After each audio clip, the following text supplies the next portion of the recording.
information after an event that might have gone unreported during the event itself, and to start to draw some conclusions. Read me out, Apollo 8.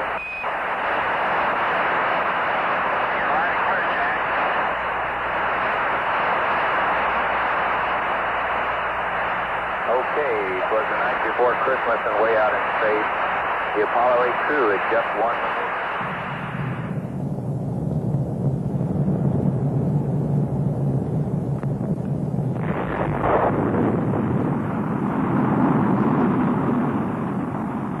May be said to be born when it first performs a useful function. This, then, is the birth of a machine and the beginning of an achievement. 363 feet tall, weighing just under 6.25 million pounds.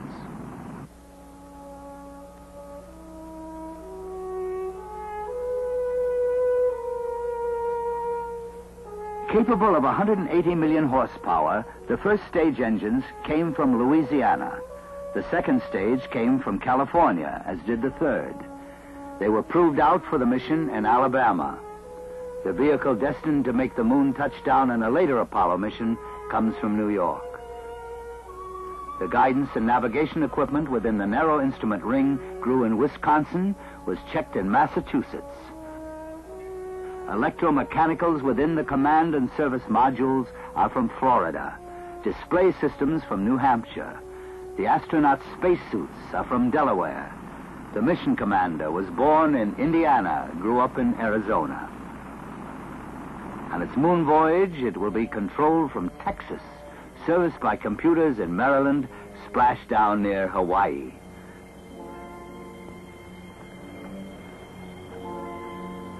The giant crawler on which it rides was made in Ohio. The genius and sweat of literally the entire nation ride the mission.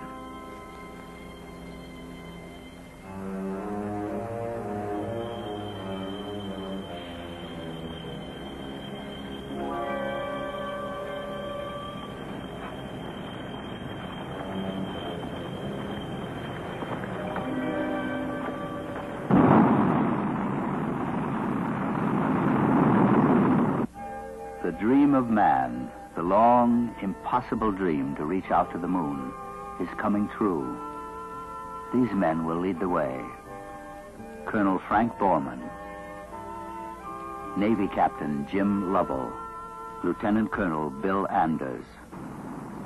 The successful conclusion, the happy ending, is history, but gaps remain. Importantly, part of the task of filling those gaps belongs to each individual.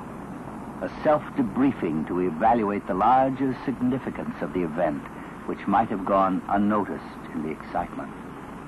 For some, this re-evaluation has already begun. Dr. Norman Vincent Peale. The mission of Apollo 8, quite apart from its significant scientific meaning, stimulated an immense rejuvenation of the spirit of mankind. And that spirit needed rejuvenation. A year featured by 2 grim assassinations, by riots, by racial and social strife, and a baffling attempt to end the war left men with a dull sense of frustration. Then at the end of such a year came the Apollo 8, an incredible adventure, when 3 intrepid spirits circled the moon, fascinating the imagination of man. Their willingness to stake their lives on the enterprise, the infinite perfection of detail which worked precisely, and their deep spiritual understanding of the greater world in which God presides, communicated a new sense of man's greatness and gave the world a fresh sense of meaning. Dr. Norman Vincent Peale. Ptolemy suggested that the Earth might be round. Columbus gave a practical demonstration of the fact. If any lingering doubt remains, now man has seen with his own eyes. I have a beautiful view of the S-4B and the Earth here on one. I'll try to get a picture for you. Okay. The S-4B is the third stage rocket engine. Droplets of its vented fuel scatter around it. The speed of the spacecraft, outward bound, brings us face to face with another acceleration, a new fact of life. Historian Arthur Schlesinger, Jr. The salient fact of our age is the fantastic speed up in the velocity of history. It was as recently as 1903 that the Wright brothers soared for a moment over the sand at Kitty Hawk. And today, 65 years later, within the same lifetime of many men, astronauts fly around the moon. And now the velocity of history is carrying us into a new phase in the human adventure. No one knows where this new phase will end, in what triumph or tragedy. But it is clear that the flight of Apollo 8 begins a new epoch in the history of man. Historian Arthur Schlesinger, Jr. Part of beginning an epoch, in the present instance, is keeping house for 6 days in a space about the size of the back seats of 3 station wagons packed for a family vacation. As you watch motion pictures taken on board, you will hear comments relayed to Houston on the same subject. Roger, thank you. Happiness is bacon squares for breakfast. If you don't eat them, I'll bring them back. We'll polish them off here. Okay, Houston, Apollo 8 here. I stand corrected. William had 1 Barazine. He didn't tell me about it. He snuck it. Part of the astronaut's working gear is a helmet holding earphones and microphone in position. It's called a Snoopy hat.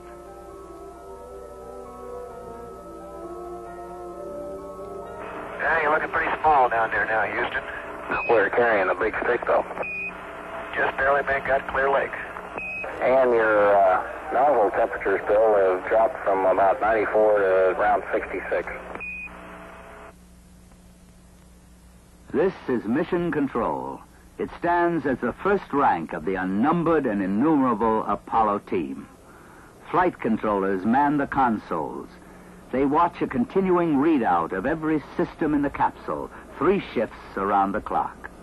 All flight controllers speak to the astronauts through one voice, the capsule communicator of each shift. He is an astronaut himself, best suited to sense the needs, the stresses, the preoccupations, the environment of the men so far away. The line of communications is spread round the world. Land bases must be supplemented by ships carrying the special equipment needed to keep the channels open. Aircraft become flying transmitters and receivers.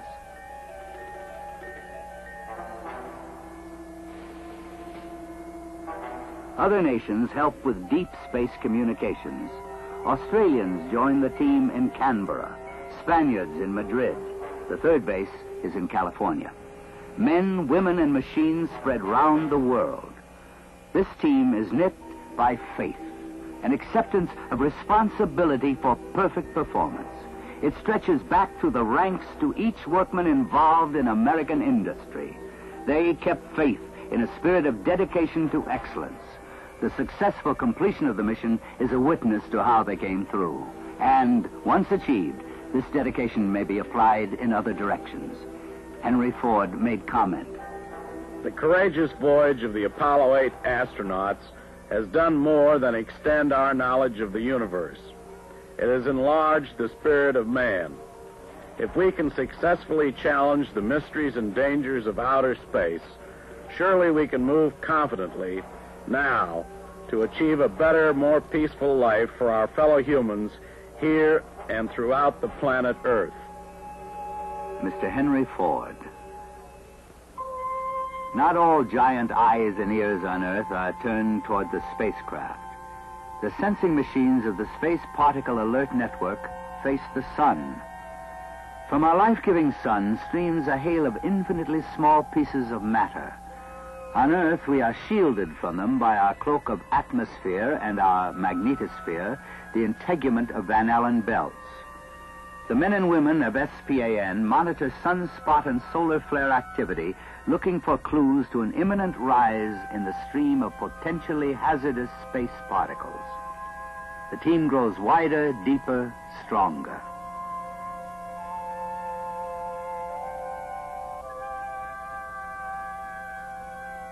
History repeats itself in paraphrase.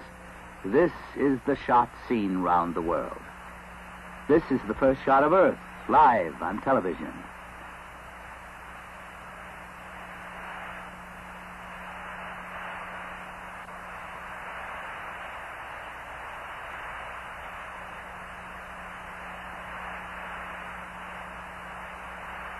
The mission was conducted in the plain sight of the entire world.